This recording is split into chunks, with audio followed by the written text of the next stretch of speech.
తెలంగాణలో జూబ్లీహిల్స్ ఉప ఎన్నిక పూర్తయిన తర్వాత రాజకీయాలు ఒక్కసారిగా వేడెక్కే విధంగా కూడా మారుతున్నాయి. ముఖ్యంగా చూసుకుంటే నిన్న ఫార్ములా ఈ కార్ రేసుకు సంబంధించి కేసులో గవర్నర్ ప్రాసిక్యూషన్ ఎంక్వైరీకి సంబంధించి అనుమతి ఇవ్వడం జరిగింది. అయితే ఇప్పటికే ఈ కేసులో ఏసీబీ విచారణకు బీఆర్ఎస్ వర్కింగ్ ప్రెసిడెంట్ అయినటువంటి కేటీఆర్, ఈ కేసులో ప్రధాన నిందితుడు A1గా ఉన్నటువంటి కేటీఆర్ 4 సార్లు హాజరైన నేపథ్యం కూడా మనం చూసాం. అయితే బీఆర్ఎస్కి సంబంధించిన వాళ్ళు అందరూ ఈ కేసుకు సంబంధించి ఇది ఒక లొట్ట పీసు కేసు అని చెప్పి కేటీఆర్ పదే పదే అంటున్న నేపథ్యం కూడా చూసాం. అయితే మరి ఈ కేసుకు సంబంధించి గవర్నర్ అనుమతించిన నేపథ్యంలో మరి ఛార్జ్షీట్ నమోదు చేస్తారు. నమోదు చేసిన తర్వాత కేటీఆర్ని అరెస్ట్ చేసే అవకాశం ఉందా అనే వార్తలు కూడా వినిపిస్తున్నాయి. ముఖ్యంగా చూసుకుంటే బీఆర్ఎస్ వాళ్ళు ఆర్గ్యూ చేస్తున్నట్లు ఇది ఒక కక్ష సాధింపు చర్యలో భాగంగానే ఈ కేసు పెట్టారు అని చెప్పి వాళ్ళు పదే పదే చెప్తున్నారు. అయితే కాంగ్రెస్కి సంబంధించినటువంటి నేతలు కూడా కక్ష సాధింపు చర్యలు తీసుకునేటట్లయితే కనుక అధికారంలోకి వచ్చిన నెల రోజుల్లోపే మేము అది సాధించేవాళ్ళం, కానీ మాకు అలాంటి అవసరం లేదు అని చెప్పి కూడా ముఖ్యమంత్రి గారు కూడా పదే పదే చెప్తూ ఉన్న నేపథ్యం కూడా మనం చూస్తున్నాం. మరి ఈ ఫార్ములా ఈ కార్ రేస్కు సంబంధించి ఏ విధంగా ముందుకు వెళ్లే అవకాశం కనిపిస్తూ ఉంది. అలాగే జూబ్లీహిల్స్ ఉప ఎన్నిక అయిన తర్వాత రాజకీయాలు వేడెక్కే అని చెప్పాను కదా. ముఖ్యంగా చూసుకుంటే కనుక పంచాయతీరాజ్ ఎన్నికలకి సంబంధించి నోటిఫికేషన్ విడుదలయ్యే అవకాశం కనిపిస్తుంది. దాంతోపాటు ఎమ్మెల్యేస్ 10 మంది ఎమ్మెల్యేస్ ఎవరైతే ఉన్నారో పార్టీ మారిన వాళ్ళకి సంబంధించి స్పీకర్ నిర్ణయం తీసుకోవాలి 4 వారాల్లోపు అని చెప్పి సుప్రీంకోర్టు కూడా చాలా సీరియస్ అయిన నేపథ్యం కూడా చూసాం. ముఖ్యంగా ఇద్దరి మీద అయితే అనర్హత వేటు పడుతుందా అనే విధంగా కూడా పరిణామాలు కనిపిస్తూనే దానం నాగేంద్ర అలాగే కడియం శ్రీహరి. దానం నాగేందర్ విషయంలో అయితే ఆ ఛాన్స్ ఎక్కువగా అనిపిస్తుంది. ఎందుకంటే బీఆర్ఎస్ పార్టీ నుంచి గెలిచి ఎమ్మెల్యేగా గెలిచిన తర్వాత ఆయన కాంగ్రెస్లో చేరడం, అలాగే చేరింది లేనిది అనే దాని గురించి విచారణ జరుగుతున్న నేపథ్యంలో కాంగ్రెస్ ఎంపీ ఆయన పోటీ చేయడం కూడా జరిగింది. ఓటమి పాలైనప్పటికీ కూడా కాంగ్రెస్ తరపున పోటీ చేశారు. అయితే ఈ ఆధారాలతో అనర్హత వేటు పడే అవకాశం ఏమైనా ఉండొచ్చా? సో ఈ అంశాలకు సంబంధించి ఇవాల్టి డిబేట్లో మనతో పాటు జాయిన్ అవుతున్నారు వెంకట్ నాయక్ గారు, స్టూడియోలో ఉన్నారు కాంగ్రెస్ అధికార ప్రతినిధి, అలాగే బచ్చు శ్రీనివాస్ గారు బీఆర్ఎస్ నాయకులు, పి వెంకటరెడ్డి గారు బీజేపీ అధికార ప్రతినిధి. అందరికీ నమస్తే అండి, గుడ్ మార్నింగ్. వెంకట్ గారు, ముందుగా మీరు చెప్పండి. సో మనకి ఈ జూబ్లీహిల్స్ ఉప ఎన్నిక తర్వాత కొంచెం తెలంగాణలో రాజకీయాలు వేడెక్కినట్టే అనిపిస్తూ ఉన్నది. ఎందుకంటే పంచాయతీ రాజ్ సంబంధించి ఎన్నికలు నిర్వహించాలని ప్రభుత్వం ఆలోచిస్తుంది, త్వరలో నోటిఫికేషన్ కూడా వస్తుంది అని అంటున్నారు. దాంతోపాటు నిన్న కేటీఆర్ గారికి సంబంధించి విచారణ చేయొచ్చు అని కూడా చెప్పడం జరిగింది. సో మరి ఎట్లా ముందుకు వెళ్ళే అవకాశం కనిపిస్తుంది? మేడం, మీకు ప్యానెల్లో పెద్దలకు నమస్కారం. మేడం, లొట్టపీస్ కేసు అన్నారు కదా. లొట్టపీస్ అంటే ఊళ్ళో చెరువుల దగ్గర చిన్న చిన్న చెట్లు ఉంటాయి మేడం. చిన్నప్పుడు టీచర్లు ఇది పిల్లలు కొట్టేటప్పుడు లొట్టపీస్ కర్రలతో కొట్టేటోళ్ళు, ఇది గవర్నమెంట్ స్కూల్స్లలో. సో దాన్ని లొట్టపీస్ అంటారు మేడం. ఇప్పుడు జైల్లో కూడా అదే లొట్టపీస్కి పని చెప్పాల్సిన అవసరం ఏర్పడుతుంది అనుకుంటాం. సరే, ఇంత రాజుగా చెప్పొద్దులే కానీ చెప్పాల్సి వస్తుంది. ఏది 1000 ఏనుగులు తిన్న రాబందంటే ఒక గాలివానికి వస్తుందంట మేడం. సో తెలంగాణ రాష్ట్రంలో ఉన్న ఖజానాని ఏది భూముల రూపంలో కానీ మిగతా ఏది ప్రాజెక్టుల రూపంలో కానీ తీసుకొని తిన్న ఏదైతే వాళ్ళ స్వభావం ఉందో అదంతా కేవలం ఈ ఒక్కదాంతోనే బయటకు వస్తుందని అనుకోవడానికి లేదు, ఇంకా రూపాల్లో బయటకు వస్తుంటుంది మేడం. అయితే మీరు చూడండి మేడం, ఎంతవరకు ఇక్కడ అధికార దుర్వినియోగం జరుగుతుంది, నిధుల దుర్వినియోగం జరుగుతుంది, విధుల దుర్వినియోగం జరుగుతుంది. అది ఏ విధంగానే నేను చెప్పే ప్రయత్నం చేస్తాను మేడం. ఆర్బీఐ అనేది 8 కోట్ల ఫైన్ హెచ్ఎండిఏకి వేసేంత వరకు వీళ్ళు అధికార దుర్వినియోగం పాల్పడడం విషయం తెలియదు. అది ప్రభుత్వంలో కాంగ్రెస్ ప్రభుత్వం వచ్చిన తర్వాత జరిగిన ఆ వ్యవహారం అది. దానికి వెంటనే గౌరవ ముఖ్యమంత్రి గారు ఆశ్చర్యానికి లోనయ్యారు. ఎందుకంటే హెచ్ఎండిఏకి చైర్మన్ ఏది ముఖ్యమంత్రి గారే ఉంటారు. హెచ్ఎండిఏకి చైర్మన్ ముఖ్యమంత్రి గారు ఉన్నప్పుడు కేటీఆర్ గారి తండ్రి గారైన కేసీఆర్ గారు అప్పుడు హెచ్ఎండిఏకి ముఖ్యమంత్రిగా ఉండి ఏది వారి బాధ్యతను ఈయనే తీసుకున్నాడు. ఆర్థిక శాఖ, అప్పుడు ఆర్థిక శాఖ మంత్రి ఎవరు? హరీష్ రావు గారు. ఆర్థిక శాఖలో ఉన్నా కూడా 10 కోట్ల కంటే ఎక్కువ దాటితే 100% ఆర్థిక శాఖ నుంచి అనుమతి తీసుకోవాల్సిన అవసరం ఉంటుంది. అది సెక్రటేరియట్ బిజినెస్ రూల్ లో ఉన్న ప్రధానమైన అంశం. ఆ శాఖను కూడా ఈయనే తీసుకున్నా. అంటే ఒక కుటుంబంలో ప్రధానమైన శాఖలు ఉంటే ఎవరి శాఖలోనైనా ఏలు పెట్టవచ్చు, కాలు పెట్టవచ్చు, ఇంకేదైనా పెట్టవచ్చు అన్న భావంతో వారు ఉండి మొత్తం తెలంగాణ ఖజానాని ఇది దేశం దాటించే ప్రయత్నం చేశారు. ఈరోజు చాలా మంది బీఆర్ఎస్ పార్టీ నాయకులు అంటున్నారు, మాకు ఇది పెద్ద లెక్కనా, మాకు ఇది పెద్ద లెక్కనా. ఎస్, 50 కోట్లు మీకు పెద్ద, 55 కోట్లు మీకు పెద్ద లెక్క కాకపోవచ్చు. ఎందుకు కాకపోవచ్చు అంటే కొన్ని వేల కోట్లు మీరు దోచుకున్న ఏది సందర్భం మీకు ఉండే కాబట్టి 50 కోట్లు మీకు లెక్క కాకపోవచ్చు. కానీ ఒక మాట ఏమంటున్నాం అంటే విదేశాలు దాటితే కానీ మీరు దోచుకున్న విషయం తెలియలేదు. ఇన్ కేస్ విదేశాలు దాటకుండా ఇంకా మీరు ఎంత చేశారు అనేది అది వేరే లెక్క. అయితే మీరు చూడండి మేడం, ఒక మాట మీరు ప్రధానంగా అర్థం చేసుకునే ప్రయత్నం చేయండి.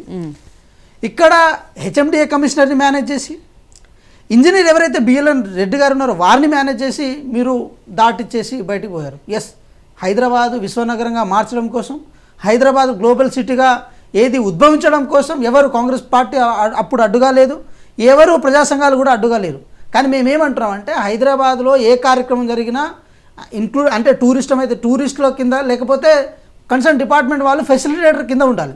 అంతే తప్ప పర్టికులర్గా స్పాన్సర్షిప్ ఇచ్చే పొజిషన్ అప్పుడు గవర్నమెంట్ పొజిషన్ లేకుండే. మీరేం చేసిర్రు, అవతల వాళ్ళు స్పాన్సర్స్ ఉంటే వాళ్ళకి లాస్ వచ్చిందని అనగానే వాళ్ళు తప్పుకుంటే మీరు పోయి స్పాన్సర్షిప్ని నెత్తిన పెట్టుకునే సందర్భం ఉండే.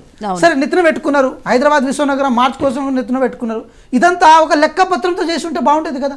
సో నేను చేసిన వాళ్ళు పంపించారు, అది అవతల పోయింది, దానికి ఆర్బీఐ నామ్స్ లేవు, ఏం లేదు, అంటే ఏం పాటించకుండా పైసల్ని అడ్డగోలుగా డిస్ట్రిబ్యూట్ చేయడం ఏదైతే ఉందో ఇది తెలంగాణ రాష్ట్ర ఖజానా మీద బాధ్యత లేకుండా చేసిన వ్యవహారం. ఇలా బాధ్యత రహితంగా ఎన్ని పైసలు మీరు పంపించరు, ఇలా బాధ్యత రహితంగా ఇంకెన్ని చేసిర్రు. నేను ఫర్ ఎగ్జాంపుల్ చెప్తున్నా మేడం, ఎందుకు ఇందాక ఆ సామెత వేణుగులు తిన్న రాబందు ఒక గాలివానికి చచ్చిందని ఎందుకు అంటున్నాం అంటే, ధరణి పోర్టల్ ఫర్ ఎగ్జాంపుల్ చెప్తున్నా మేడం, 1,30,00,000 ఎకరాల భూమి తెలంగాణ రాష్ట్రంలో ఉంటే 1,50,00,000 ఎకరాల భూమి ఈ ధరణి పోర్టల్ రిజిస్టర్ అవుతుంది. ఒకప్పుడు మనం సినిమాలో చూసుంటాం, ఎవరో ఒక దార్కారో ఒక రౌడీనో లేకపోతే ఒక రాజకీయ నాయకుడు పోయి భూమి మీద ఏది ఆ జెండా పాతి ఏదో బోర్డు పాతి కన్స్ట్రక్షన్ స్టార్ట్ చేసేటోడు ఒకప్పుడు. కానీ ఇప్పుడు సిచ్యువేషన్ అట్లా కాదు మేడం. ఏది టీజీటీఎస్ ఆఫీస్లో కూర్చొని ఏ భూమి నాదో ఏ భూమి నాది కాదో అని చెప్పి రాసుకొని మరి వాళ్ళు ఏది పట్టాలు ఎక్కించుకున్న సందర్భాలు ఉంటాయి. అంటే గవర్నమెంట్ భూములను కూడా వెతుక్కుంటే దొరకని సిచ్యువేషన్ ఉంటాయి. అంటే ఎగ్జాంపుల్ చెప్తున్నా మేడం, కేటీఆర్ గారు తన వ్యవహార శైలితో ఒక టెక్తో తను తెలంగాణ రాష్ట్రంలో ఉన్న ఖజానాని ఏ విధంగా పక్కదారి పట్టించారనేది ఇంతకంటే పెద్ద తార్కాణం లేదు మేడం. వాళ్ళు ఇంకో మాట కూడా చెప్పుంటే ఏమనంటే 700 కోట్ల ఆదాయం వచ్చింది తెలంగాణ రాష్ట్రానికి ఈ కార్ రేస్ నిర్వహించడం వల్ల.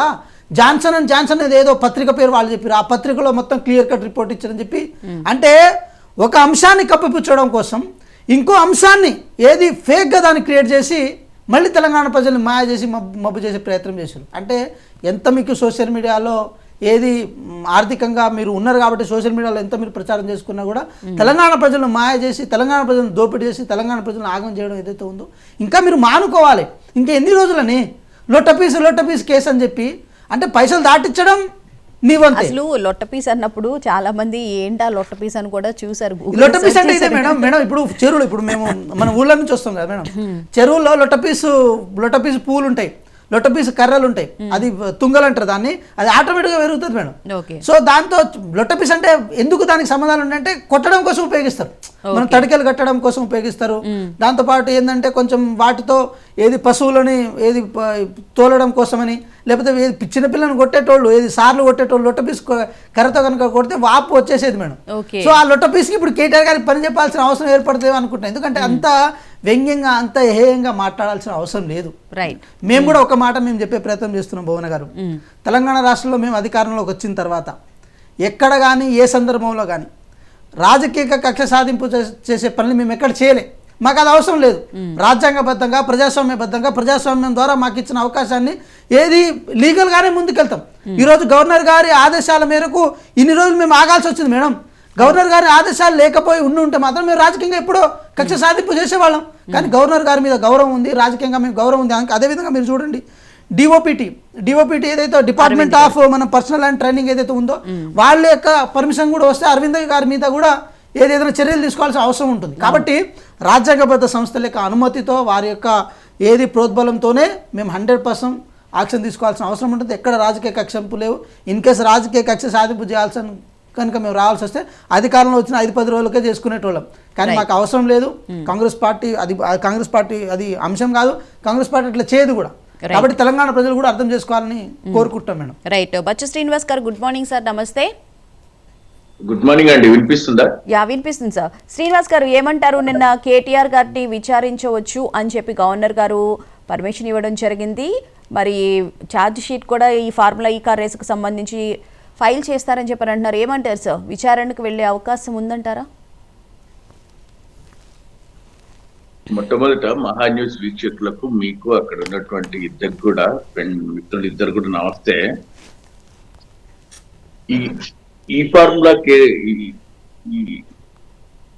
ఈ కార్ రేసింగ్ అనేటువంటిది మనం సంవత్సరం నుంచి మాట్లాడుతున్నామండి.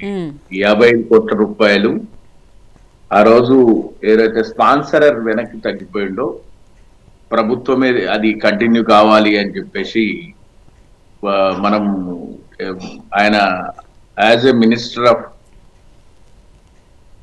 కన్సర్న్ మినిస్టర్ గా ఉండి తను ఇచ్చినటువంటి పరిస్థితులలో చెప్పిన ఒప్పుకున్నారు. అవును, నేనే ఇచ్చిన, నేనే సైన్ చేసిన, కానీ మన రూల్ ప్రకారం అయితే 10 కోట్లకు మించరారు, కేబినెట్ ఆమోదం పొందాలి, ఇవన్నీ మనం మాట్లాడినాం. అయినా ఒకవేళ దీనిపైన నన్ను కావాలని రాజకీయ కక్ష సాధించడానికి ఇది ఆసరా చేసుకొని ఇది కావాలనే ఈ ఫార్ములా ఈ కార్ రేసింగ్ రద్దు చేసింది ప్రభుత్వము. ఆ 50 కోట్లు రప్పించగలిగే పరిస్థితిలో ఉన్నా కూడా రప్పించలేదు. రాజకీయ కక్ష సాధింపులో భాగంగా ఖచ్చితంగా కేసే పెడతాము అంటే డెఫినెట్ గా will see the case legal గా you will face the case. దాన్ని తప్పనిసరిగా ప్రభుత్వము మేము ఖచ్చితంగా కేసు పెడతాము, మేము కేసు ఫైల్ చేస్తాము అంటే ఇప్పటికే ఏసీబీ, ఈడీ విచారణ కూడా ఎదుర్కొన్న కేటీఆర్ గారు రాబోయే రోజులలో ఏ విచారణకైనా సిద్ధమై అన్ని రకాల విచారణలు ఎదుర్కొంటాం.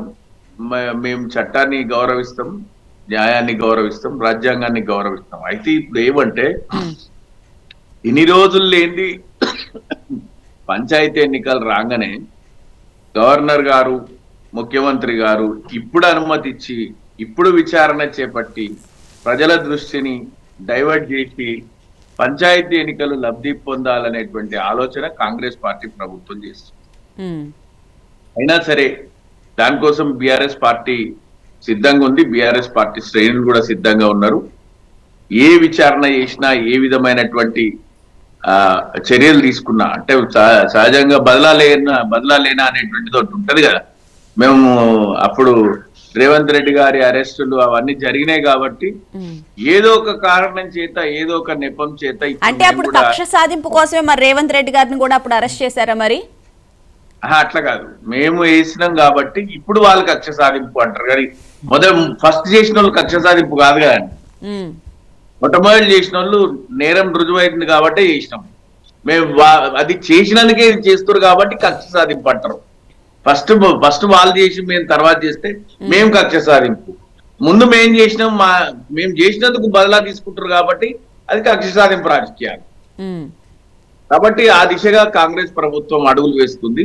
దీంట్లో భారతీయ జనతా పార్టీ కూడా సహకరిస్తుంది. మొన్న వాళ్ళు అన్నారు భారతీయ జనతా పార్టీ గవర్నర్ గారు మాకు సహకరించరు, అదేంది అజారుద్దీన్ నియామకం ఆగిపోతుంది అని కాంగ్రెస్ మిత్రులు కొంతమంది మాట్లాడింది. నేను ఎందుకు మారిపోతుంది? రాష్ట్ర వ్యాప్తంగా లేదు, ఏదైతే ఎలక్షన్ కోడ్ ఉందో అది జూబ్లీ హిల్స్ కే పరిమితము.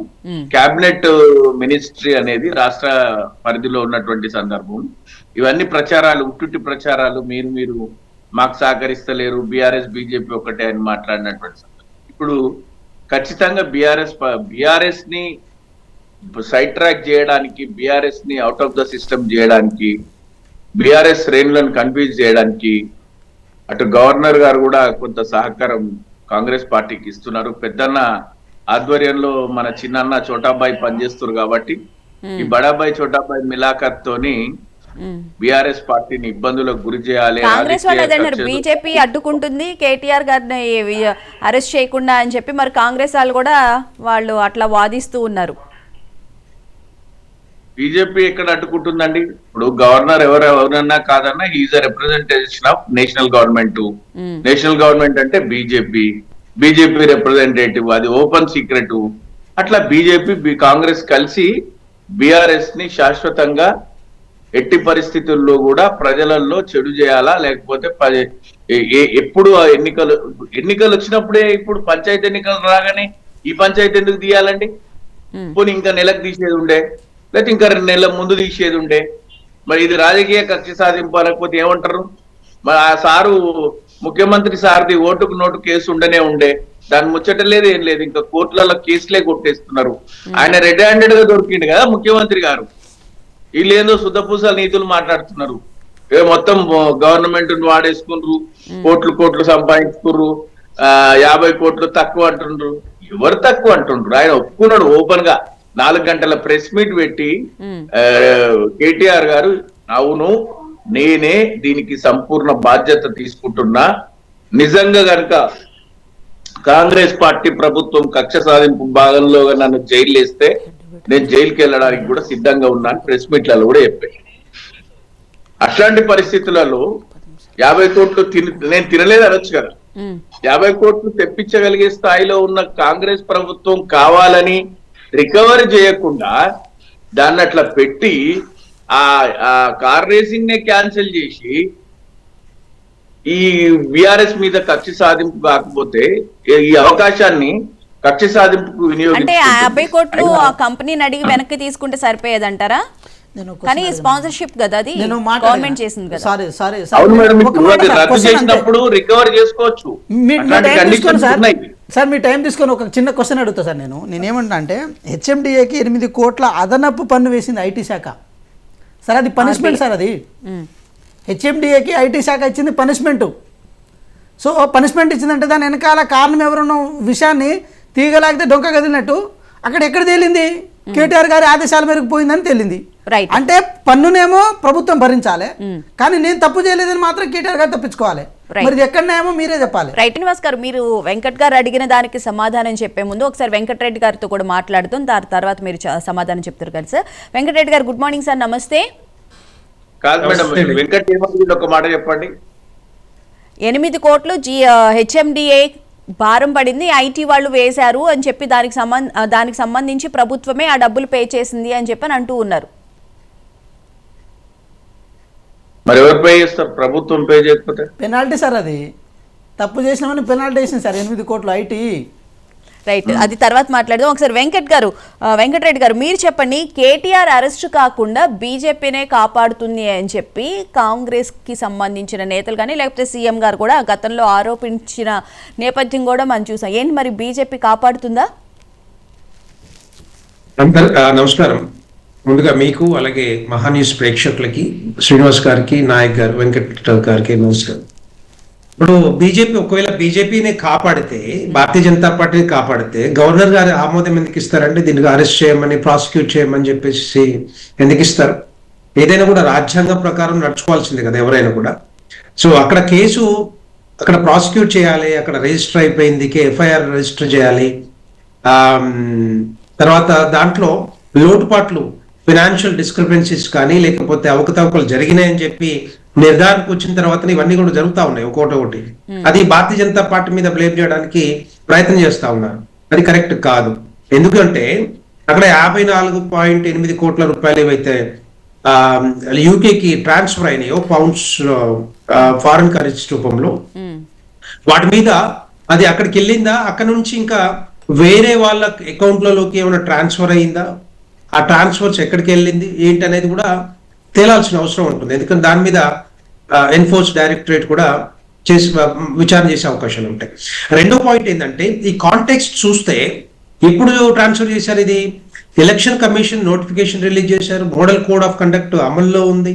ఆ టైంలో ఈ ఫార్ములా రేస్ గురించి ఆ 55 కోట్ల రూపాయలు గవర్నర్ మన క్యాబినెట్ అనుమతి లేకుండా, ఆర్బీఐ అనుమతి లేకుండా, ఆర్బీఐకి అప్రూవల్ లేకుండా వాళ్ళు ట్రాన్స్ఫర్ చేసే విధానం చూసారా? అది ఏదో ఒక్క దగ్గర క్విట్ ప్రో కింద వస్తుంది అన్నట్టుగా విచారణ జరుగుతూ ఉంది. దాని మీద ఎన్నో సందర్భాల్లో కాంగ్రెస్ పార్టీ రాకముందు కూడా, వచ్చిన తర్వాత కూడా, ప్రభుత్వంలోకి వచ్చాక ఎన్నో సందర్భాల్లో ఈ రోజు రేపు అరెస్ట్ చేస్తున్నాం అని చెప్పారు. కానీ ఇంతవరకు 23 నెలల కాలంలో కాంగ్రెస్ పార్టీ ఎందుకు అరెస్ట్ చేయలేకపోతా ఉంది? కేసీఆర్ గారిని, హరీష్ రావు గారిని, కేటీఆర్ గారిని అందరిని వేసి జైల్లో వేసేసి ఏదైతే ఖర్చు పెట్టిన 1,00,000 కోట్ల సంపద ఏదైతే ఉందో కాళేశ్వరం మీద, ఆ 1,00,000 కోట్లు కూడా మేము పంచుతామని చెప్పి కక్కిస్తామని చెప్పారు స్ట్రైట్ గా ముఖ్యమంత్రి గారు. కానీ ఇంతవరకు అది జరగలే, ఎక్కడ కూడా జరగలే. నేనేమనుకుంటున్నానంటే ఇదంతా కూడా ఉత్తుత విచారణలే, ఇదంతా కూడా ఉత్తుత అరెస్ట్లే. వీళ్ళ మధ్యలో లోపాయికార ఒప్పందం ఉండబట్టే 23 నెలల జాప్యం జరిగింది, చేస్తున్నారు కూడా. లేకపోతే ఎప్పుడో చేయాల్సి ఉండే. గొర్రెల స్కాము, బర్రెల స్కాము, విద్యుత్ కొనుగోలు స్కాము, ఫోన్ ట్యాపింగ్ స్కాము, ఈ ఫార్ములా రేసు, కాళేశ్వరం, ఇవన్నీ చూస్తే ఎక్కడన్నా మీకు మనకి అంటే కామన్ సెన్స్ తో ఆలోచిస్తే మనం ఎక్కడన్నా వీళ్ళని విచారణ చేసి లోపలేసే అవకాశాలు కనపడుతున్నాయి కాంగ్రెస్ పార్టీకి? లేవు, ఎక్కడ కనిపించట్లేదు నాకు తెలిసినంత వరకు. సో అలాంటిదే ఇప్పుడు అడుగుతున్నారు, తెలంగాణ ప్రజలు కూడా అడుగుతున్నారు. మీరు లక్షల కోట్ల రూపాయలు ఖర్చు పెట్టిన ప్రజా సొమ్ము ఏదైతుందో అవన్నీ కూడా ఆస్తుల్ని, కేసీఆర్ ఆస్తుల్ని జప్తు చేసి పంచుతామని చెప్పారు కాంగ్రెస్ పార్టీ, కాంగ్రెస్ ప్రభుత్వం, ముఖ్యమంత్రి గారు చెప్పారు. కానీ ఇంతవరకు ఎందుకు చేయలేకపోతా ఉన్నారు? ధైర్యం జరిగిపోవట్లేదా? చీకటి ఒప్పందమా, లోపాయికారి ఒప్పందాలా? ఎందుకంటే ఈ రెండు పార్టీల డిఎన్ఏ ఒకటే. ఎందుకంటే కేసీఆర్ పుట్టింది పెరిగింది కాంగ్రెస్ పార్టీలో, మంత్రి పదవులు అనుభవించింది కాంగ్రెస్ పార్టీలో, కేంద్ర మంత్రి అయింది కాంగ్రెస్ పార్టీలో. కాంగ్రెస్ పార్టీ చెప్పింది, కాంగ్రెస్ పార్టీలో విలీనం చేద్దామన్నది మరి కేసీఆర్ గారే. అటు తెలంగాణ రాష్ట్రం వచ్చినప్పుడు సోనియా గారితో ఒప్పందం చేసుకొని వచ్చారు. అలాంటి పార్టీ భారతీయ జనతా పార్టీకి సంబంధాలు ఏముంటాయి చెప్పండి? భారతీయ జనతా పార్టీ దేనికోసం యాక్చువల్గా? కేంద్ర ప్రభుత్వ సంస్థలు ఏవైతే ఉన్నాయో, దర్యాప్తు సంస్థలు, వాళ్ళ పని వాళ్ళు చేసుకోపోతారు. పార్టీకి వాటికి అంటగట్టడం, లెంక కట్టడం అది కరెక్ట్ కాదు. ఎవరైనా కూడా, ఎవరి మీద అయినా కూడా అవకతవకలు లేకపోతే అవినీతి ఆరోపణలు వచ్చినప్పుడు ప్రూవ్ చేసుకోవాల్సిన బాధ్యత ఎవరి మీద ఉంటుంది? కేటీఆర్ గారి మీద ఉంటుంది. Yes, let him come and prove himself that is innocent. Definite గా భయపడాల్సిన అవసరం ఉంటుంది. దాని మీద కౌంటర్లు, మళ్ళీ రీకౌంటర్లు చేస్తే చేసుకోరు, దమ్ముంటే చేసుకోరు. ఎస్, డెఫినెట్ గా ఏదైనా తప్పు చేసిన ఎవరైనా కూడా, ఏ పార్టీలో ఉన్న వ్యక్తి అయినా కూడా శిక్ష పడాల్సిందే, శిక్ష అనుభవించాల్సిందే కదా. సో దాని గురించే ఇప్పుడంతా కూడా, అంటే గవర్నర్ గారు అనుమతి ఇచ్చినా కూడా ఎందుకు ఇచ్చారు, ఇంత లేట్ ఎందుకు చేశారంటే అది స్టడీ చేయాల్సిన. ఏదైనా కూడా ఆయన ఒక క్యాబినెట్ మినిస్టర్ పనిచేసిండు, క్యాబినెట్ మినిస్టర్ పనిచేసిన తర్వాత లోకల్ ఎలక్షన్స్ కూడా వచ్చినాయి. ఇప్పుడు కొంత స్టడీ చేశాక ఇస్తారు వాళ్ళు అప్రూవల్. ఎప్పుడో ఒకసారి అయితే పర్మిషన్ చేయాల్సిందే కదా. సో ఇప్పుడు రేపు ఎల్లుండి అనేది అది వాళ్ళ విచక్షణకి అది లోబడి ఉంటుంది. గవర్నర్ గారు కానీ లేకపోతే రాష్ట్రపతి గారు కానీ ఎవరైనా కూడా వాళ్ళ టైము, వాళ్ళ విచక్షణ మీద ఆధారపడి ఉంటుంది. వాళ్ళకి ఎప్పుడు అనిపిస్తే అప్పుడు ఇస్తారు. అంతేగాని దానికి రాజకీయంగా భారతీయ జనతా పార్టీ మీద బురద జల్లటం, గవర్నర్ గారి మీద జల్లటం, ఇవన్నీ కరెక్ట్ కాదు. ఎట్టి పరిస్థితుల్లో anybody they have to prove themselves. ఈ కాంటెక్స్ట్ లో election notification model code of conduct ఉన్నప్పుడు ఎందుకు చేయాల్సి వచ్చింది? ఆ 700 కోట్ల రూపాయలు ఎక్కడ ఖర్చు పెట్టి తీసుకొచ్చారన్నారు కదా గ్రీన్ కో కంపెనీ నుంచి. మాకు 700 కోట్ల రూపాయలు ప్రభుత్వానికి ఆదాయం వచ్చిందని చెప్తున్నారు. సో అది ఎక్కడ కనిపిస్తుంది, ఎక్కడ డెవలప్ చేశారు, ఎక్కడ పెట్టారు? సో ఇవన్నీ కూడా ఒక్కోదానికి ఒకటి లింక్ ఉన్నాయి కాబట్టి వాటి మీద విచారణ చేసి ఇమ్మీడియట్ గా తెలంగాణ ప్రజలకి ఒక మరి దోషిగా చూపిస్తారా, నిర్దోషిగా చూపిస్తారా అనేది కాంగ్రెస్ ప్రభుత్వం మీద ఆధారపడి ఉంది. కాంగ్రెస్ ప్రభుత్వం చాలా విషయాలు చెప్పింది. కాళేశ్వరం చూసాం మనం. కాళేశ్వరం మీద ఏది టోటల్ గా మేము 1,00,000 కోట్ల మీద దర్యాప్తు చేస్తున్నాం అని చెప్పింది. కానీ ఎక్కడ చేసింది? ఓన్లీ మేడిగట్ట మీద 24,000 కోట్ల రూపాయల మీదనే దర్యాప్తు చేసింది పీసీ ఘోష్ కమిషన్. తప్పితే సుందిల్లా, అన్నారము, తర్వాత కాలువల మీద 1,00,000 కోట్ల రూపాయల మీద చేయలేదు. ఇప్పుడు అందుకే మళ్ళీ వీళ్ళు ఏం చేస్తున్నారు, మా మీద ఎందుకు అనవసరంగా మనకు అంటుకుంటుంది ఇదంతా. సో సిబిఐకి ఇస్తే కేంద్రం భారతీయ జనతా పార్టీ మీద పోతుంది కదా అని చెప్పి భారతీయ జనతా పార్టీ కూడా అన్నది కదా సిబిఐకి అప్పగించండి కేసు అని చెప్పి. ఏమంటారు? సిబిఐకి అప్పగించండి కేసు అని చెప్పి బీజేపీ కూడా చెప్పింది కదా చాలా సార్లు. కిషన్ రెడ్డి గారు అన్నారు.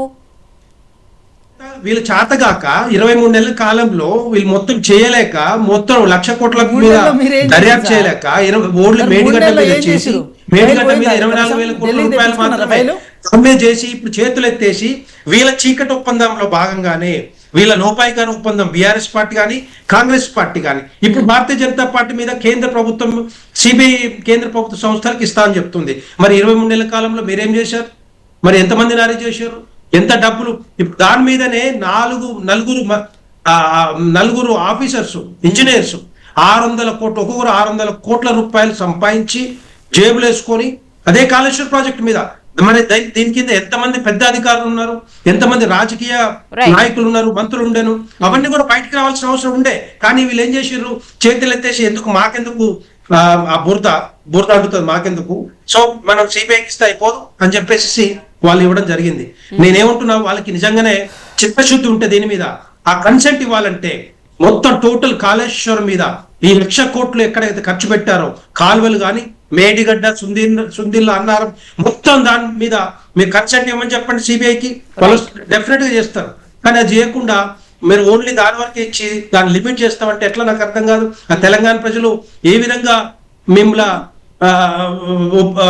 యాక్సెప్ట్ చేస్తారు చెప్పండి. టోటల్ గా ప్రాజెక్టు మీద మొత్తం మీద ఇస్తే అప్పుడు దాని మీద టోటల్ గా ఏం జరిగింది అనేది బయటకు వచ్చే అవకాశాలు ఉంటాయి. తెలంగాణ ప్రజలు తెలియాలి కూడా.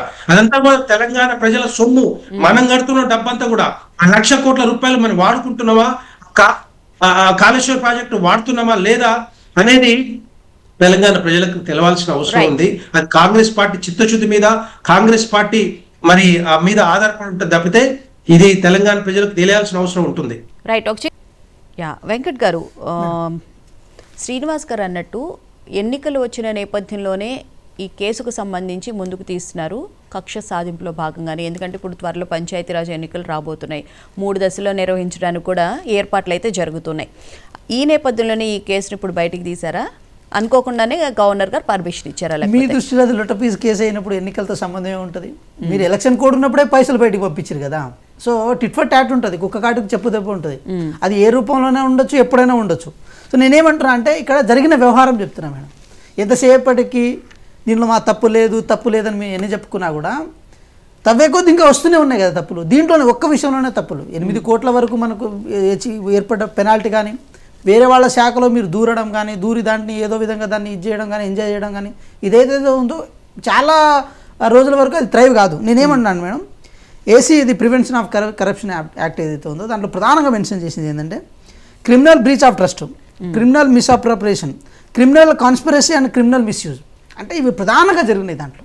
సో ఎలక్షన్ కోడ్ ఉన్నప్పుడు పైసలు పంపించడం కానీ, అదేవిధంగా సెక్రటేరియట్ బిజినెస్ రూల్కి విరుద్ధంగా పంపించడం కానీ, ఆర్బీఐ నామ్స్కి విరుద్ధంగా పంపించడం కానీ, ఏది ఫెసిలిటేటర్గా ఉన్న ఏదైతే మన తెలంగాణ రాష్ట్ర ప్రభుత్వం ఫెసిలిటేటర్గా ఉండాల్సింది పోయి ఏది స్పాన్సర్షిప్ చేసేంతవరకు అవతవాళ్ళు స్పాన్సర్ ఎందుకు వారు బయటికి పోయారనే విషయం మీద కూడా ఎక్కడ ఎటువంటి సమాధానం చెప్పకుండా వాళ్ళ ప్లేస్లో మనం పోయి ఇలా తెలంగాణ రాష్ట్ర ఖజానాన్ని యూకే కంపెనీకి దేశం దాటించే ప్రయత్నం చేశారు.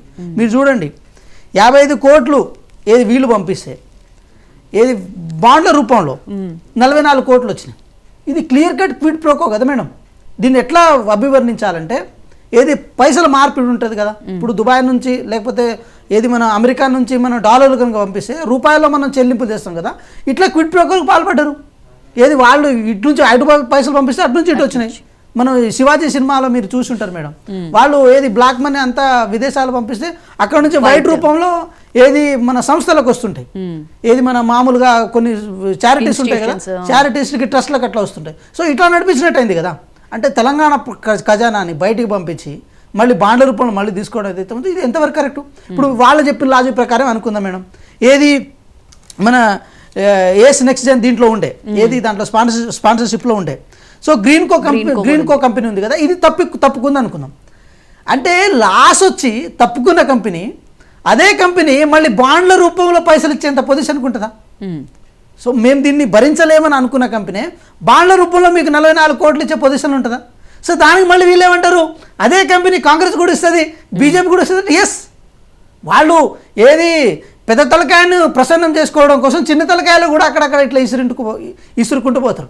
ఏది అధికార పక్షాన్ని ప్రసన్నం చేసుకునే క్రమంలో అది ప్రతిపక్షాన్ని కూడా కొంతవరకు మేనేజ్ చేద్దామన్న ఆలోచనతో వాళ్ళు ఉంటారు. సో దాన్ని ప్రధానంగా చూపించాల్సిన అవసరం లేదు మేడం. కాబట్టి నేనేమంటున్నా మేడం, ఇవన్నీ లాజిక్లు కనుక వెతుక్కుంటూ పోయినప్పుడు ఇవన్నీ లాజిక్ ఏసీబీ అధికారుల దగ్గర లేదని అనుకోవడానికి లేదు, ఇవన్నీ లాజిక్లు తెలంగాణ ప్రజలకు తెలియదని అనుకోవడానికి లేదు. సో కాబట్టి కేటీఆర్ గారు ఒకటే మాట అంటున్నాం, మొన్న వారు అంటుండే చాలా సందర్భాల్లో ఏది తెలంగాణ రాష్ట్రంలో హైదరాబాదు ఈ గ్లోబల్ సిటీగా మార్చడంలో మా పాత్ర కీలకంగా ఉంది, మేము మాత్రమే తెలంగాణ రాష్ట్రంలో ఈ సిటీని బాగా గొప్పగా మార్చడం గొప్పగా చేసినామని వాళ్ళు అంటున్నాం. జీసీసీ అనేది ఒకటి ఉంటుంది మేడం, ఏది మన గ్లోబల్ సంబంధించింది ఏదైతే ఉంటుందో జీసీసీ. సో ఆ జీసీసీలో ఎక్కువ కంపెనీ కేవలం 2024-25 కాల పరిమితిలో ఎక్కువ కంపెనీ హైదరాబాద్కి వచ్చినాయి. ముంబై కంటే కంపెనీలు పెట్టుకోవడానికి ఎక్కువ అవకాశాన్ని ఇక్కడ రాష్ట్ర ప్రభుత్వం కల్పించిందని చెప్పి రిపోర్ట్ ఇచ్చింది. సో కేటీఆర్ గారి ప్రజెన్స్ ఉన్నా లేకపోయినా ఐటీకి హైదరాబాద్ అనేది ఒక హార్డ్ కోర్ మేడం. ఐటీకి హైదరాబాద్ అనేది ఒక క్రష్, అది ఇది ఒక సారం ఇది. సో దీని యొక్క గొప్పతనాన్ని మీరు అనుభవిస్తూ మీరు తెలంగాణ ప్రజలు మిస్గైడ్ చేసి తప్ప ఇక్కడ మీరు ఏది పెద్దగా గొప్పగా క్రియేట్ చేసింది ఏం లేదు మేడం. ఆ రోజు ఆ కాలంలోనే చెన్నై నుంచి ఇండస్ట్రీ హైదరాబాద్కి వచ్చింది మేడం. ఇక్కడున్న పరిస్థితులను బట్టి ఆ రోజు కేసీఆర్ గారు ఉన్నారని రాలే, కేటీఆర్ గారు ఉన్నారని రాలే. ఇక్కడ ఉన్న ఫెసిలిటీస్ కానీ ఇక్కడ ఇవన్నీ కానీ అది ఆ రోజు కాంగ్రెస్ ప్రభుత్వం కల్పించింది. ఏది మీరు ఐటీ నుంచి మొదలు పెడితే, దాంతోపాటు సినిమా ఇండస్ట్రీ రావడం మొదలు పెడితే, ఇవన్నీ ఒక చోట వచ్చినప్పుడు ఒక ప్రాపర్ ఎన్విరాన్మెంట్ క్రియేట్ అవుతుంది, ఒక పీస్ హార్మోని క్రియేట్ అవుతుంది. దానివల్ల ఆటోమేటిక్ ఇండస్ట్రీస్ వస్తాయి. సో మీరు కొత్తగా ఇది చేసింది ఏం లేదు మేడం. డెవలప్మెంట్ అనేది కంటిన్యూస్ ప్రాసెస్. కాబట్టి కేటీఆర్ గారికి మేము ఒకటి అంటున్నాం, ఇప్పటికీ తెలంగాణ ప్రజలకి ఆ టెక్ను, ఆ హైటెక్ను నేనే దానికి నిర్మాత, నేనే దానికి కర్త కర్మ క్రియ అని నమ్మించే ప్రయత్నం మీరు చేయకండి. తెలంగాణ ప్రజలారా మీరు కూడా నమ్మకండి. దీని వెనకాల దాగున్న మోసాలని తెలంగాణ ప్రజలు ఇంకా గ్రహిస్తూనే ఉంటారు. మీరు చూడండి మేడం, చాలా కంపెనీస్ తెలంగాణ ఈ హైదరాబాద్ చుట్టుపక్కల రావడంలో కూడా మేము ఏమంటారు TGIAC పాలసీస్ని మేము తీసుకొచ్చినాం, ఆ పాలసీస్లో భాగంగా మేము చేసినామని అంటున్నారు. కానీ ఇదంతా అంత బోగస్ మేడం, ఇదంతా బోగస్. దాంట్లో ఎటువంటి ఇది లేదు. ఈ ఫార్ములా కార్ రేస్ విషయంలో కూడా హుస్సేన్ సాగర్ చుట్టూ మీరు చూడండి, అక్కడ ఏర్పాటు చేసినప్పుడు కూడా ఇన్ కేసు నిజంగా ఏర్పాటు చేయాల్సి వస్తే ఎక్కడైనా సిటీ అవతలో అవుట్స్కట్స్లో ఏర్పాటు చేయాల్సి ఉండే. సరే, అయినా లోపలికి మీరు ఏర్పాటు చేశారంటే ప్రజలకు తెలియాల్సిన అవసరం ఉందేమో అని అనుకున్నాం. కానీ ఎంత దారుణమైన సిచ్యువేషన్ అంటే మేడం, పెద్ద సినిమా ఇండస్ట్రీలో ఉన్న పెద్ద తలకాయలు ఉంటారు కదా మేడం, వాళ్ళందరినీ తీసుకొచ్చి వాళ్ళని ఒక మంచి ఫెసిలిటీ ఏర్పాటు చేశారు. కానీ పేదవాళ్ళు ఎవరైతే చూడాల్సి వచ్చినారో, తెలుగు తల్లి ఫ్లైఓవర్ ఉంటుంది మేడం, సెక్రటేరియట్ ముందు వీళ్ళు ఏది ఈ కార్ రేసి నిర్వహించుకుంటే సెక్రటేరియట్ పైనుంచి ఏదో ఆ సందుల నుంచి ఆ బ్రిడ్జ్ మీద నుంచి పేదవాళ్ళు చూసిరు, చాలా చిన్న మధ్యతరగతి వాళ్ళు చూసిరు. ఎవరైతే అక్కడ స్టాల్లో పోయి కూర్చొని చూసిన సందర్భాలు లేవు. కాబట్టి వాళ్ళు చేసే కొన్ని డాంబికాలకి అది కామన్ మ్యాన్ కూడా చూసే ప్రొడ్యూసర్ ఆ రోజు కల్పించకుండా ఉండే సినిమా ఇండస్ట్రీ వాళ్ళు మీరు చూపిస్తున్నారు కదా మేడం, మీ స్క్రీన్ మీద కూడా చూపిస్తున్నారు ఎంత హంగుల ఆర్భాటాలు అక్కడ ఏర్పాటు చేసినారు అనేది. కాబట్టి ఒకటి మేము వాళ్ళు వస్తేనే కదా మరి మీడియా ఫోకస్ అంతా అక్కడ ఉండేది. అదే మేడం, ఆ అంగుల ఆర్భాటాలకి అంత స్పేస్ ఇవ్వాల్సిన అవసరం లేదు, అంత ప్రచార ఆర్భాటాలు చేసుకోవాల్సిన అవసరం లేదు. నిజంగా మీరు చేసే వాటిలో జెన్యూనిటీ ఉంటే మాత్రం అన్ని రకాల ప్రజలకు, అన్ని వర్గాల ప్రజలకు అది అందజేసే ప్రయత్నం మీరు చేయాలి. కానీ ఇవన్నీ కలుగుతుంది. ఎందుకంటే ఆ రోజు మేము కూడా మా న్యూస్లకు కానీ లేకపోతే వేరే ఛానల్ కానీ డిబేట్ రావాల్సి వచ్చినప్పుడు మేము అక్కడి నుంచి వచ్చేటోళ్ళం. కానీ అక్కడ ఇదంతా అంత హంగుల ఆర్భాటాలు చేసేసరికి రోడ్డు మార్చుకుంటూ మేము వచ్చినాం.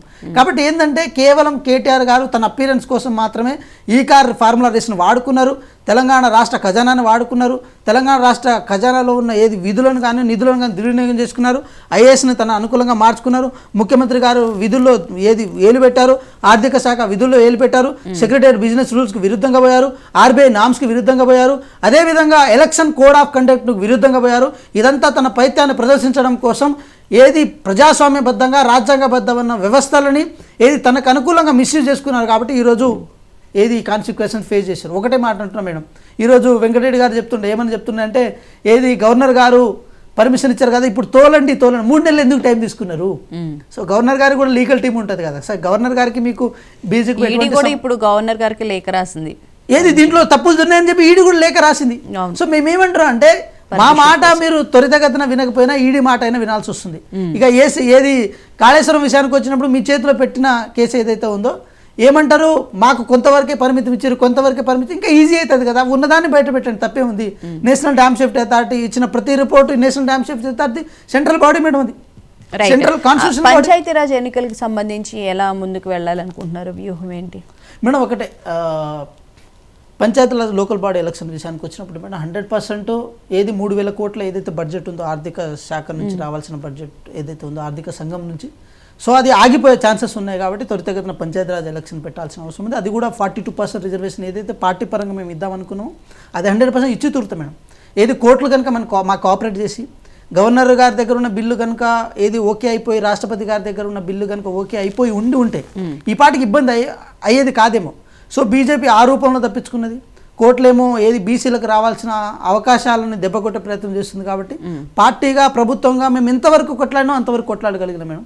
సో లాస్ట్ మూమెంట్లో ఇన్ కేసు 24వ తారీఖు మనకు జడ్జిమెంట్ ఉంది కాబట్టి ఆ జడ్జిమెంట్లో కనుక అనుకూలంగా వస్తే మాత్రం ఇంప్లిమెంట్ చేస్తాం. లేనిడలా పార్టీ పరంగా ఎంపీటీసీ జెడ్పీటీసీ కానీ లేకపోతే సర్పంచ్ ఎలక్షన్ కానీ మేము ఎట్టి పరిస్థితుల్లో పెట్టి తీరుతాం మేడం. ఎందుకంటే రాజీవ్ గాంధీ కళల మేరకు 73rd కాన్స్టిట్యూషన్ అమెండ్మెంట్ ద్వారా ఏదైతే వచ్చిందో ఈ లోకల్ బాడీస్, సో అది డీసెంట్రలైజేషన్ ప్రాసెస్లో భాగంగా ప్రభుత్వాలు మనం స్టేట్ లెవెల్ ఎట్లా ఉంటాయో గ్రామ స్థాయిలో కూడా అట్లే ఉంటాయి. కాబట్టి దాన్ని బలం చేకూర్చడం కోసం చేర్చుకునే ప్రక్రియలో భాగంగా మేము ఎలక్షన్ పెడతాం మేడం. సో రాజకీయంగా పార్టీగా దానికి గుర్తులు ఉండవు కాబట్టి దానికి రాజకీయ వ్యూహాలు చేస్తున్నాము, రాజకీయంగా మా పార్టీకి వస్తున్నాం అనుకోవడానికి లేదు. సరే, పార్టీ వ్యక్తులు నిలబడతారు కాబట్టి గుర్తుండదు. సో అది ఆటోమేటిక్గా కాంగ్రెస్ పార్టీ వ్యక్తులే లోకల్ బాడీస్లో ఎక్కువ ఉంటారు, ఎంపీటీసీ జెడ్పీటీసీలకి గుర్తులు ఉంటాయి. సో వాళ్ళు కూడా ఏది కాంగ్రెస్ పార్టీ వ్యక్తులు ఎక్కువ రావడానికి అవకాశం ఉంటుంది మేడం. గ్రామ లెవెల్లో మీరు చూడండి, ఇంద్రమ్మ చీర నుంచి మొదలు పెడితే 1 కోటి మంది మహిళల్ని ఏది కోటీశ్వరులు చేయాలన్న సంకల్పం ఏదైతే ఉందో మేము ఆ విషయంలో కృతనిశ్చయంతో ఉన్నాం. అదేవిధంగా ఏ స్కీమ్స్ మీరు చూడండి మేడం, ఎక్కడ అవినీతికి తావు లేకుండా చాలా ట్రాన్స్పరెన్సీలో ప్రభుత్వాన్ని ముందుకు తీసుకెళ్తున్నాం మేడం. కాబట్టి 100% లోకల్ బాడీస్లో కాంగ్రెస్ పార్టీగా కానీ కాంగ్రెస్ ప్రభుత్వంగా కానీ ఏది లోకల్ బాడీస్ న్యాయం చేయడం కోసం సిద్ధంగా ఉన్నాం మేడం. రైట్. శ్రీనివాస్ గారు, పంచాయతీకి సంబంధించి ఎన్నికలు నిర్వహించడానికి ప్రణాళికలు అయితే సిద్ధం చేస్తున్నారు. సో బీఆర్ఎస్ ఏ విధంగా ముందుకు వెళ్ళే అవకాశం కనిపిస్తుంది?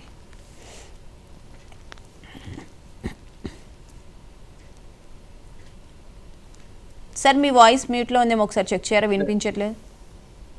మేడం యా, ఇప్పుడు ఓకే సార్, చెప్పండి. అయితే ఈ పంచాయతీ ఎన్నికలకు సంబంధించి ఎన్నికల షెడ్యూల్ గానీ లేకపోతే వాళ్ళ రిజర్వేషన్ షెడ్యూల్ గానీ వచ్చిన తర్వాత దానిపైన ఏ విధంగా ముందుకెళ్లాలి, మిగతా రాజకీయ పార్టీలతో పాటు బీఆర్ఎస్ అధిష్టానం కూడా నిర్ణయం తీసుకుంటది. ఈ విషయంలో కాంగ్రెస్ పార్టీ పూర్తిగా విఫలమైపోయింది. అది వాళ్ళు అంటే సాధ్యం కాదని తెలిసిన తర్వాత తొడలు కొట్టి మీసాలు మెలేసి మేము 42% ఇస్తాము, స్థానిక సంస్థల ఎన్నికలల్లో మేము పెద్ద గొప్పోళ్ళము, కాంగ్రెస్ బీఆర్ఎస్ ప్రభుత్వము ఉన్న రిజర్వేషన్ తగ్గించి 50% పరిమితం చేసి ఎన్నికలకు వెళ్ళిండ్రని మాట్లాడిన వీళ్ళు ఈరోజు 15th ఫైనాన్స్ కమిషన్ 15వ ఆర్థిక సంఘం నిధులు 3,000 కోట్లు రావని తెలిసిన తర్వాత తప్పని పరిస్థితుల్లో కోర్టు మొట్టికాయలు వేసిన తర్వాత పాలన సంపూర్తిగా పడకేసినటువంటి పల్లెల్లో పడకేసిన పరిస్థితులలో ఇప్పుడు ఎన్నికలు పెట్టాల్సినటువంటి పరిస్థితి వస్తుంది. కాబట్టి గ్రామ స్థాయిలో జరిగే ఈ ఎన్నికలను బీఆర్ఎస్ పార్టీ ఖచ్చితంగా పూర్తి స్థాయిలో స్వీప్ చేయబోతుంది. ఎందుకంటే వీళ్ళ 2 సంవత్సరాల పాలనకు వ్యతిరేకంగా ప్రజా తీర్పు రాబోతుంది, మీరు చూస్తారు. వాళ్ళకు గ్రామ స్థాయిలో వాళ్ళకి ఇస్తాన్న పెన్షన్లు కానీ లేకపోతే మేము వాళ్ళు అంటుండే కదా, రైతు కూలీలకు ఇస్తాం, కౌలుదారులకు ఇస్తాం, 3 పంటలకు ఇస్తాం, 15,000 ఇస్తాం, నోటికి ఏది పడుతుందే వచ్చి మాట్లాడిండ్రు కదా. వీళ్ళేదో మాట్లాడుతున్నారు. పాలన అభివృద్ధి అనేటువంటిది కంటిన్యూస్ ప్రాసెస్, అదే జరుగుతుంది, ఎవరున్నా జరుగుతుంది, ఎవరు లేకున్నా జరుగుతుంది, నిజమే. కానీ ఒక వ్యక్తి ఉంటే ఎక్కువ జరుగుతుంది, ఒక వ్యక్తి ఉంటే సవ్యంగా జరుగుతుంది, ఒక వ్యక్తి ఉంటే సవ్యంగా జరగదు. మీరు ఈ 2 సంవత్సరాలలో రోడ్లు వేసిన పాపాన ఓలే, ఒక ప్రాజెక్ట్ కట్టిన పాపాన ఓలే, ఒక ప్రాజెక్టుకు డబ్బులు కేటాయించిన పాపాన ఓలే, మీరు పోయి ఎస్ఎల్బిసి టన్నల్ తీసుకుంటే 6గురిని సమాధి చేసిరు, అల్లనే ఉంచారు, అసలు బయటకే తీసుకురాలేని పరిస్థితి ఉంటే మీరు గన్నులు పెట్టి సీఎంఓ నుంచి గన్నులు వచ్చినాయని గన్ కల్చరు, ఆ సమ్మక సారకకు 100 కోట్లు కేటాయిస్తే మంత్రులే కొట్లాడుకుంటారు, 100 కోట్ల టెండర్ల గురించి పొంగులేటికి ఎట్లు ఇస్తారు మాకియర్ అని.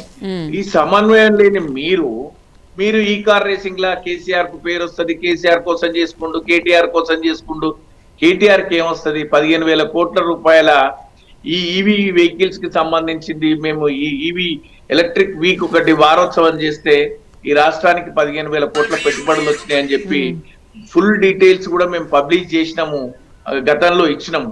మీకు మళ్ళీ ఒకసారి కావాలంటే కూడా మళ్ళీ డిబేట్ లో మేము తీసుకొచ్చి ఇస్తాం. అయితే ఇట్లాంటి పరిస్థితుల్లో ఏం చేయలేదు, ఏం జరగలేదు, ఏది వాళ్ళ కోసమే వ్యక్తి కోసమే చేసుకున్నారు. ఏదైనా టిఎస్ ఐపాస్ అనేటువంటిది వ్యక్తి కోసం చేసుకుంటా, 50% రిజర్వేషన్ ఇంప్లిమెంటేషన్ లోకల్ బాడీస్ లో మహిళల కోసం చేసింది మా కోసమా? TS be pass, TS I pass, లేదా మేము తీసుకొచ్చినటువంటి మేము మా సంక్షేమ పథకాలు నేను చదవదలుచుకోలేదు, టైం కూడా లేదు. సో ఈ ఫార్ములా కేసులో భాగంగా ఎన్నికలు వచ్చినప్పుడే మేము ఖచ్చితంగా మేము చూపిస్తాం. ఎన్నికలు ఎప్పుడు చేయాలనో మాకు తెలుసు, మా వెంకట అంటుండు ఎప్పుడు చేయాలనో మాకు తెలుసు, అప్పుడే చేస్తాం. అంటే ఎలక్షన్లు వచ్చినప్పుడు కక్ష సాధింపు చేస్తామని మీరు అనుకుంటారు. మీరు తీసుకుపోయే నిర్ణయాలకు పర్యవసానం మీరు అనుభవిస్తారు. రాబోయే రోజులలో మీకు ఇంకో 3 సంవత్సరాల టైం ఉంది. ఆ టైం మాత్రం మీరు ఉంటారు, అందులో ఏ డౌట్ లేదు. ఆ తర్వాత ప్రభుత్వం మారుతుంది, ఆ తర్వాత మేము చూడాలి, తప్పదు. మీరు ఎన్ని కక్ష సాధింపులు చేసినా కూడా ఇచ్చిన వాళ్ళమని చెప్పినా మీరే 10 సంవత్సరాలు ఉందంగా లేనిది, ఇచ్చిన వాళ్ళమని చెప్పినా మేము 10 సంవత్సరాలు ఉంటే తప్పేంది సార్? రైట్. ప్రజలు ఉంటాం, 20 ఉంటాం, ప్రజల ఆశీర్వాదం ఉంటే దాందే ఉందిలే కానీ ప్రజా ఆశీర్వాదం ఉంటే 20 సంవత్సరాలు ప్రజా వ్యతిరేకత ఎవరి మీద వస్తే వాళ్ళు తప్పకుండా ఓటుకోవాల్సిన పరిస్థితి ఉంటుంది. ఆయన సతీష్ గారు 10వసారి ప్రమాణ స్వీకారం చేస్తారని ఎవరు అనుకోలే కదా. ఎస్, సో అది ప్రభుత్వ ప్రజామోదాన్ని మనం ఎప్పుడు కూడా కాదనలేము. ఎస్, వెంకటరెడ్డి గారు మీరేమంటారు? ఈ పంచాయతీ ఎన్నికలకి సంబంధించి ఏ విధంగా బీజేపీ ముందుకు వెళ్లే అవకాశం కనిపిస్తుంది? ఎందుకంటే మొత్తం 12,769 గ్రామాలకైతే ఎన్నికలు నిర్వహిస్తూ ఉన్నారు. త్వరలోనే నోటిఫికేషన్ కూడా వస్తుంది అని అంటున్నారు కదా సార్. తప్పకుండా భారతీయ జనతా పార్టీ సర్వం సిద్ధంగా ఉంది. ఎట్టి పరిస్థితుల్లో భారతీయ జనతా పార్టీ మెజార్టీ స్థానాలు గెలుచుకోవాలనే ఆలోచనతో మేము ఉన్నాం. ఎందుకంటే 9.5 సంవత్సరాల బీఆర్ఎస్ పాలన కానీ 23 నెలల కాంగ్రెస్ పాలన ఏ విధంగా ఫెయిల్ అయిందో తెలంగాణ ప్రజలకు చెప్పాలనుకుంటున్నాం, చెప్పే దాంట్లో భాగంగానే మెజార్టీ పంచాయతీ బాడీస్ ని డెఫినెట్ గా మేము స్వాధీనం చేసుకుంటాం. ఎందుకంటే మనం తెలుసు ఈ దేశంలో అభివృద్ధి కానీ సంక్షేమ పథకాలు అందుతున్నాయి అంటే డెఫినెట్ గా కేంద్ర ప్రభుత్వ నిధులతోటే చాలా వరకు మరి దేశం మొత్తం కూడా అభివృద్ధి చెందుతా ఉంది. మా పాలసీలో భాగంగానే అంత్యోదయ సిద్ధాంతమైన ఒక పాలసీ మేము ఎప్పుడు కూడా మాట్లాడుతూ ఉంటాం. ఏ మూలన ఉన్న వ్యక్తి అయినా కూడా ప్రతి ఒక్కరు కూడా బాగుపడాలన్న ఆలోచనతోటి అభివృద్ధి కానీ లేకపోతే సంక్షేమ కార్యక్రమాలు చేస్తా ఉన్నాం. దానికి అనుగుణంగానే మొన్న జరిగిన బీహార్ ఎన్నికల్లో ఎంత మెజార్టీ స్థానాలు వచ్చినాయో మనందరికీ తెలుసు. 202 స్థానాలు ఎన్డీఏ కూటమికి వచ్చినాయంటే కాంగ్రెస్ పార్టీని మట్టి కల్పించడంలో డెఫినెట్ గా భారతీయ జనతా పార్టీ భారతదేశ ప్రజలు సంసిద్ధంగా ఉన్నారు. సో అందువల్లనే అక్కడే కాదు ఈ తెలంగాణ రాష్ట్రంలో కూడా భారతీయ జనతా పార్టీ గెలవాలనే ఆలోచనతో ఉన్నారు. తెలంగాణ ప్రజలు కూడా రెడీగా ఉన్నారు. ఎందుకంటే కాంగ్రెస్ పార్టీ ఏ విధంగా అధికారంలోకి వచ్చింది, వాళ్ళు ఇచ్చిన హామీలు కానీ లేకపోతే వాళ్ళు ఇచ్చిన 420 అంశాలు ఏవైతే ఉన్నాయో అవన్నీ కూడా వాళ్ళ మేనిఫెస్టోలో పెట్టింది తెలంగాణ ప్రజలు చూపించారు తప్పితే అక్కడ చేసింది ఏం లేదు ఇప్పటిదాకా. వాళ్ళు బస్సు ప్రయాణము లేకపోతే ఆ గ్యాస్ పథకం తప్పితే ఇంకా వేరే అన్ని కూడా తుంగలు దొక్కినట్టే వాళ్ళు చేతులు సరే. ఇక్కడ ఏ పార్టీ అయినా అధికారంలోకి రావాలంటే మేము ఇది చేస్తాము అది చేస్తాము అని చెప్పని అంటారు. కానీ అధికారంలోకి వచ్చిన తర్వాత వాటిని ఇంప్లిమెంట్ చేయడంలోనే అసలైన సమస్య అయితే అన్ని పార్టీల వాళ్ళు ఎదుర్కొంటున్నారు. కరెక్ట్. అంటే మేము ఇప్పుడు భారతీయ జనతా పార్టీ ఒకవేళ నిజంగానే ఫీజిబుల్ గా అనుకుంటేనే మేము ఇస్తాం. ఫీజిబుల్ గా కాదు ఇష్టం వచ్చినట్టు హామీలు అయితే ఎక్కడ కూడా ఏ రాష్ట్రాలు కూడా ఇవ్వట్లేదు. ఒకళ్ళు ఇచ్చినా కూడా 1-2 ఇచ్చినా కూడా పక్కాగా అమలు చేస్తా ఉన్నాం. మధ్యప్రదేశ్లో ఇచ్చినా లేకపోతే ఢిల్లీలో ఇచ్చినా లేకపోతే బీహార్లో ఇచ్చినా ఎక్కడ ఇచ్చినా కూడా అది బడ్జెట్ ఎంత ఉంటుంది, బడ్జెట్ ఏ విధంగా అమలు చేయగలుగుతాము, ఎట్లా అమలు చేయగలుగుతాం అనేది ఆ ఫీజిబిలిటీని బట్టి ఉంటది. బీహార్ లో 1 కోటి మందికి ఉద్యోగ అవకాశాలు కల్పిస్తా అన్నారు కదా, అది సాధ్యమవుతుందంటారా? ఏమంటారు? బీహార్ లో 1 కోటి మందికి ఉద్యోగాలు కల్పిస్తామని చెప్పారు కదా, సాధ్యమైద్దా? మేం చెప్పలేదు అది. వాళ్ళు జేడీయూ ఏం చెప్పారు, వాళ్ళు 7.5 కోట్ల మందిలో ఫ్యామిలీకి ఒక ఉద్యోగం ఇస్తా అని చెప్పారు. అంటే దగ్గర 2.5 కోట్ల ఉద్యోగాలు వాళ్ళు కల్పిస్తామని చెప్పి అబద్ధాలు చెప్పారు. కాబట్టి మా గఠబంధన్ ని గట్టం మూసినట్టుగానే చేసుకున్నారు వాళ్ళు బీహార్ ప్రజలు. ఎందుకంటే వాళ్ళకి వచ్చిన స్థానాలన్నీ మొత్తం 240 స్థానాల్లో 47 స్థానాల్లో వాళ్ళకి వచ్చింది 25 స్థానాలు వచ్చాయి. గది అన్నమాట మహాగఠబంధన్. అందుకే అబద్ధాలు చెప్తే ఈ రోజు తెలంగాణ ప్రజలు ఊరుకునే ప్రసక్తి లేదు.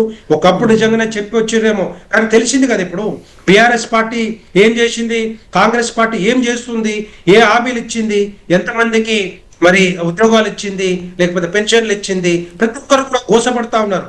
రైతులు చూస్తే రైతు కూలీలకు ఇప్పటివరకు 12,000 రూపాయలు ఇస్తాను ఇవ్వలే, మహిళలకు 2,500 రూపాయలు ఇస్తాను ఇవ్వలే, తర్వాత వృద్ధులకి 4,000 రూపాయలు పెన్షన్ ఇస్తాను ఇవ్వలే, తులం బంగారం పోయింది, స్కూటీలు పోయినాయి, స్కూటీలు కాదు ఈవెన్ సైకిల్ కూడా ఇవ్వలేని పరిస్థితుల్లో కాంగ్రెస్ ప్రభుత్వం ఉంది ఈ రోజు.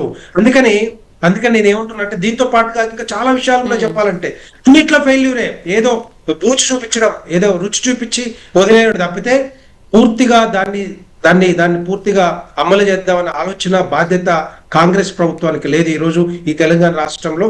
అందుకని తెలంగాణ రాష్ట్రంలో ఒకటి ఇంకా ఆల్టర్నేటివ్ గా ఏదైనా వేరే పార్టీ కావాలంటే అది భారతీయ జనతా పార్టీ కావాలని చెప్పి తెలంగాణ ప్రజలు కోరుకుంటా ఉన్నారు. నేను రెండవది చెప్తా ఉన్నాను. నేను ఇంతకుముందు వెంకట ఏమంటున్నట్టే ఆ బీసీ రిజర్వేషన్ చేయలేదని చెప్తున్నారు. ఇదే బీసీ 42% బీసీ గురించి మాట్లాడితే, రిజర్వేషన్ గురించి మాట్లాడితే కర్ణాటకలో కాంగ్రెస్ ప్రభుత్వం 2015లో ఇట్లాగే చెప్పి సర్వే చేయించి రిపోర్ట్ తీసుకొచ్చుకొని దగ్గర పెట్టుకుంది. ఇప్పటిదాకా దాన్ని బయటికి తీసుకురాలేదు, అమలు చేయలేని పరిస్థితిలో కనపడ్డా ఉంది. అదే కాపీ అదే హామీలు, కర్ణాటక హామీలు ఈ తెలంగాణ రాష్ట్రంలో హామీ ఇచ్చి మరి తెలంగాణ ప్రజల ఓట్లు దండుకొని ఈ రోజు 42% మేనిఫెస్టోలు పెట్టి ఏ విధంగా అక్కడ కర్ణాటక తెలంగాణ రాష్ట్రంలో వేస్తారా? అన్నంలో ఏది అన్నంలో రాయి తీనోడు ఎట్లా రాయి తీసినట్టు. అయితే సార్ వెంకట్ గారు ఒక మాట అడుగుతున్నారు, తెలంగాణకి కర్ణాటకకి ఏం సంబంధం అని చెప్పి. నేను మాట్లాడుతా చెప్పండి. ఇప్పుడు తెలంగాణ గవర్నర్ జిష్ణుదేవ్ వర్మ గారు, తెలంగాణకు అయినా భారతదేశానికి అయితే రాష్ట్రపతి ద్రౌపది ముర్ము గారు. తెలంగాణలో ఒక బిల్లును ఏది గవర్నర్ గారి దగ్గర పంపిస్తే ఆయన దగ్గర ఉంచుకుంటారు, పైన రాష్ట్రపతి గారి దగ్గర ఉంచుకుంటారు. కర్ణాటక గురించి ఎందుకు మాట్లాడతారు సార్ మీరు? ఇది ఎందుకు ఉంచుకున్నారని చెప్పండి, వాళ్ళ దగ్గర ఎందుకు ఉంచుకున్నారని చెప్పండి. సరే ఒకటే మాట ఒక మాట నేను అడుగుతా, మీరు చెప్పండి. తెలంగాణ రాష్ట్రంలో అసెంబ్లీలో బీసీ బిల్లు ప్రవేశపెట్టినప్పుడు 8 మంది బీజేపీ ఎమ్మెల్యేలు మద్దతు ఇచ్చారు. కర్ణాటకలో మీ దగ్గర పెట్టుకున్నారు కాబట్టి ఇక్కడ మద్దతు ఏమని అంటే అయిపోతుంది కదా. మరి ఆ రోజు మద్దతు ఎందుకు ఇచ్చారు? ఏది అసెంబ్లీలో చర్చ ఎందుకు రాలేదు? తెలంగాణ ప్రజల్ని మోసం చేయడానికి ప్రయత్నం తప్పితే కామారెడ్డిలో పెట్టక ముందే ఆలోచన ఉండాలి. అక్కడ బీహార్లు కాలేదు, మధ్యప్రదేశ్లు కాలేదు, కర్ణాటకలు కాలేదు. తర్వాత మొన్నటికి మొన్న సుప్రీంకోర్టు కూడా భారతీయ జనతా పార్టీ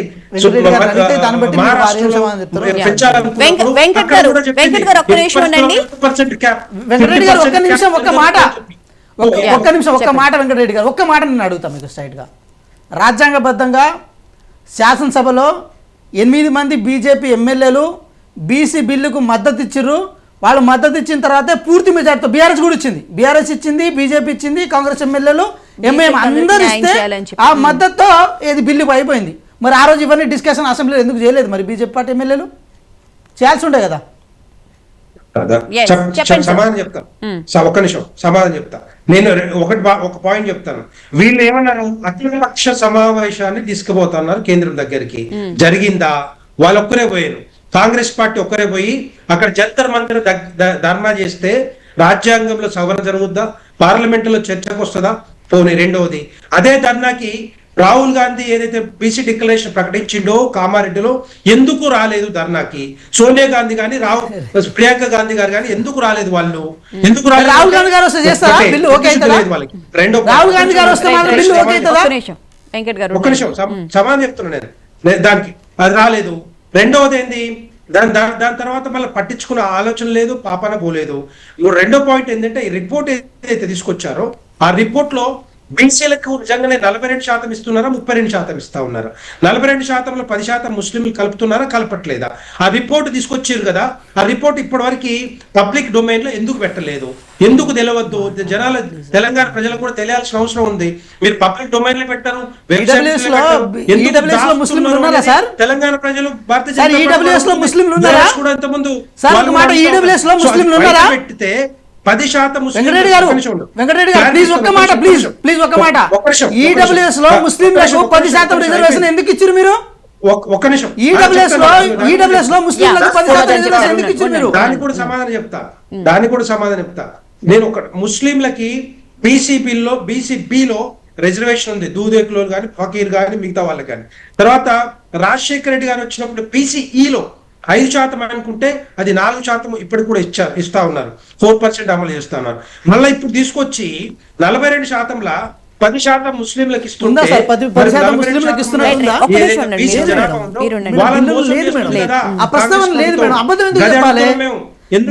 ప్రస్తావన లేదు సార్. బీసీలకు 42% రిజర్వేషన్ ఉంది కానీ ముస్లింలకు 10% లేదు సార్. మీరు ఎందుకు మిస్లీడ్ చేస్తున్నారు? ఎందుకు తప్పించుకుంటున్నారు?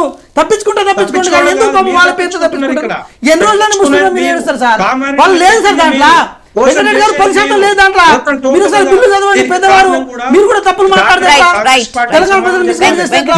ఇది వివరణ ఇవ్వాల్సిన అవసరం ఉంది మేడం. మేడం 42%లో ఏది ముస్లింలకు 10% అనేది లేదు. మేడం వాళ్ళ జనాభా ఉందని చెప్పినాం కానీ 10% ముస్లింలకు అని చెప్పి ఎక్కడ 42% రిజర్వేషన్ మెన్షన్ చేయలే. వీళ్ళు దాన్ని ఏది తప్పించుకోవడం కోసం చేస్తున్న ప్రయత్నం ఉందని చెప్పారు. సార్ ఒకటే మాట సార్ ఒకటే మాట బీసీల రిపోర్ట్ ఎందుకు దాస్తున్నారు ఇప్పటికి కూడా? సార్ ఒకటే మాట సార్, మీరు మళ్ళీ తప్పు మాట్లాడుతున్నారు. తెలంగాణ ప్రజలు మిస్గైడ్ చేస్తున్నారు. మీరు బిల్లుకు ఆమోదం తెలపకపోతే తెలపకండి. బీసీ మీద వ్యతిరేకంగా ఉంటే వ్యతిరేకంగా ఉండండి. కానీ ముస్లింలను అడ్డుపెట్టి బీసీలను బదనాం చేసే ప్రయత్నం చేయొద్దు మీరు. అది తప్పది. బీసీ సమాజాన్ని మోసం చేయడానికి చేస్తున్న ప్రయత్నంలో భాగంగానే ఈ హామీలన్నీ వాళ్ళు ఏం లేదు, కాంగ్రెస్ పార్టీ అధికారం రావాలి, వచ్చిన తర్వాత చేతులు ఎత్తేయాలి. ముఖ్యమంత్రి గారు చాలా చాలా సందర్భాల్లో ఒప్పుకున్నారు, మాతో కాదు, మా చేత కాదు, కోసినా కూడా పైసలు లేవు, మేము అప్పులు కుట్టలేదు అని చెప్పి